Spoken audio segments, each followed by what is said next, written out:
সুপ্ৰভাতম শ্ৰীমৎ ভগবত গীতামৃত। আজি শ্ৰীমৎ ভগবত গীতাৰ বিভূতি যোগ নামৰ দশম অধ্যায়ৰ 20 সংখ্যক শ্লোক। এই বিশিষ্ট শ্লোকভাগী হৈছে এনেধৰণৰ: অহম আত্মা গুঢ়াকেশ সৰ্বভূতাশয় স্থিতঃ অহমাদিশ্য মধ্যম চ ভূতানামন্ত এব চ। এই বিশিষ্ট শ্লোকভাগীৰ বক্তা হৈছে শ্ৰীমৎ ভগৱত শ্ৰীকৃষ্ণ।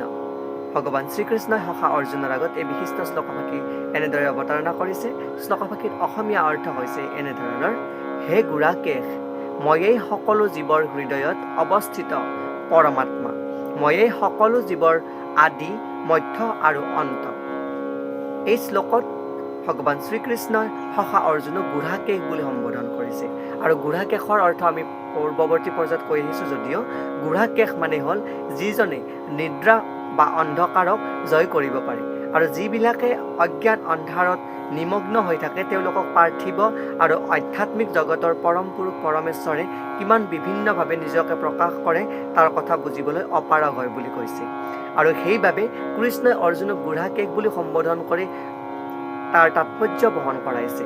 যিহেতু অৰ্জুন অজ্ঞান অন্ধকাৰৰ পৰা মুক্ত, সেইবাবে পৰমেশ্বৰে তেওঁৰ ঐশ্বৰ্যসমূহ বা বিভূতিসমূহ অৰ্জুনৰ আগত বৰ্ণাবলৈ সন্মত হৈছে। আৰু এই প্ৰসংগত এখন বিশিষ্ট উপনিষদৰ এটি বাক্যপংক্তি উপস্থাপন কৰিছে। সেয়া হৈছে প্ৰকৃত্যাদি সৰ্বভূতান্তৰ্যামী সৰ্বশেষী চ নাৰায়ণঃ। অৰ্থাৎ সমগ্ৰ পৰিদৃশ্যমান বিশ্বতে পৰম পুৰুষ পৰমেশ্বৰে পৰমাত্মা ৰূপে বিৰাজ কৰিছে। আৰু ইয়াৰ উপৰিও শ্ৰীমৎ ভগৱতত তিনিটা পুৰুষ অৱতাৰৰ কথা বৰ্ণনা কৰা হৈছে। আৰু সেই বিষয়ত ইয়াতে উল্লেখ কৰিছে সাত্তত তন্ত্ৰতো তেওঁলোকৰ উল্লেখ কৰা আছে বুলি কৈছে। আৰু সেয়া হৈছে বিষ্ণুস্তু ত্ৰিণী ৰূপাণী পুৰুষাখ্যানথো বিদুঃ। অৰ্থাৎ এই জড় জগতত পৰম পুৰুষ পৰমেশ্বৰে তিনিটা ৰূপতে প্ৰকাশিত পায়।